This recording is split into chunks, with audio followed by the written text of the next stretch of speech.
So, si latches, on the other hand, same lang siya ni buyer which is used to synchronize threads, no?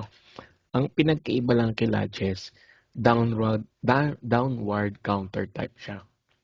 Meaning, nauubos siya, no? Ayan. So, when you initialize a value on creation, and each thread, no, tries to uh, use the latch, no? So, binablock niya yung latches hanggang mag-zero yung uh, counter ng latches natin, no?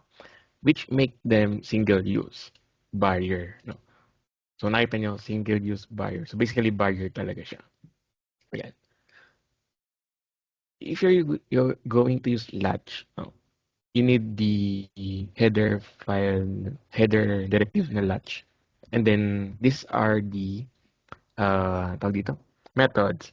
Halos same lang, nakita nyo. May countdown siya, meron siyang, iba lang sa kanya, may countdown siya, no? Try wait, tsaka wait, and then may arrive wait pa rin siya. Same with barrier, no? Okay, let's implement this one. Madali lang to actually. Ayan.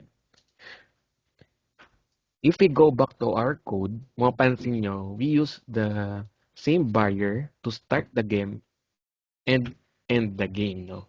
Ayan. So that's why barriers can be used more than once in your code. Ayan. If you want to control yung pag natap, once na nagamit na, dapat hindi na siya mare-reuse, you move to latches, no? Ayan.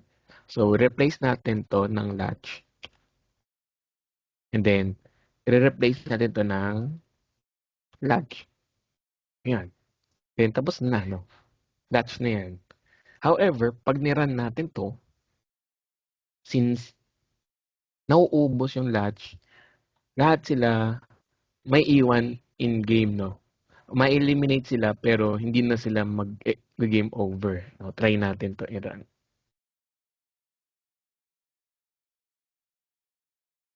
Okay, ayan, no? So, loading, connected sila one by one. Kukonek yan. Connected na ulit. Ayan, ayan, connected na lahat. No? Then, eliminated. Isa-isa lang ma-eliminate. No? Ayan, eliminated na rin. Then, lastly, eliminated na. And then, yan. Stack up na sila dyan. Uy, na-game over. Okay. Ay, nakita niya nag-run. So, nag-display pa rin yung game over kasi hiwalay na thread tong siya eh. Diba? In-sleep lang natin kasi siya. So, para makita natin na nag-stack up sila doon, after na eliminated, mag-display tayo dito ng something, no? Para, ano nila, nag-stop siya.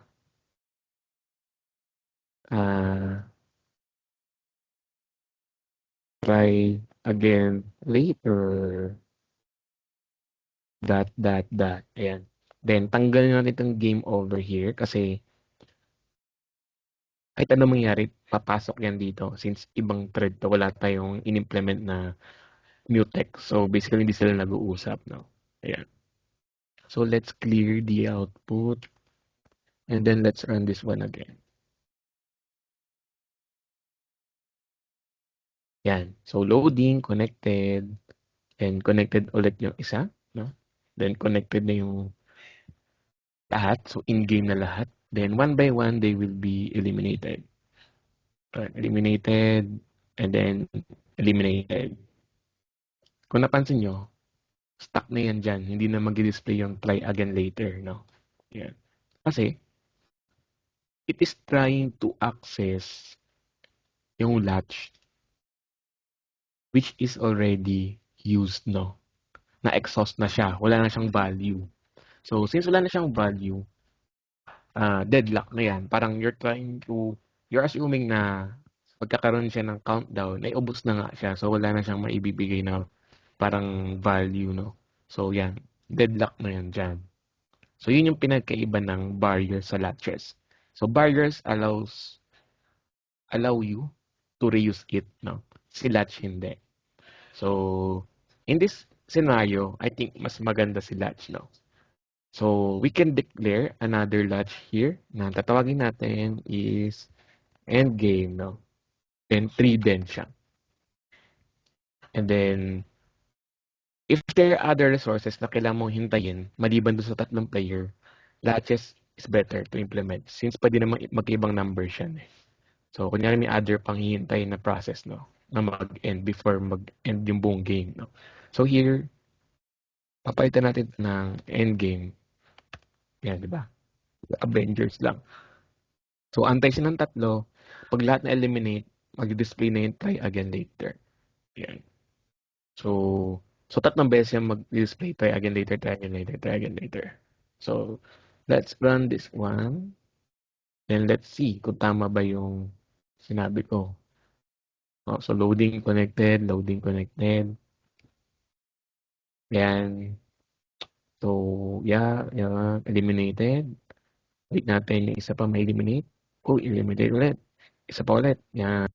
Pag eliminate ng dulo, ayan, sabay-sabay silang exit na ng program. So, lalabas na yung try again later, try again later, try again later. Pag gusto mo, game over na lang ilabas mo dito. Since eliminate na sila eh. Basically, game over na yun.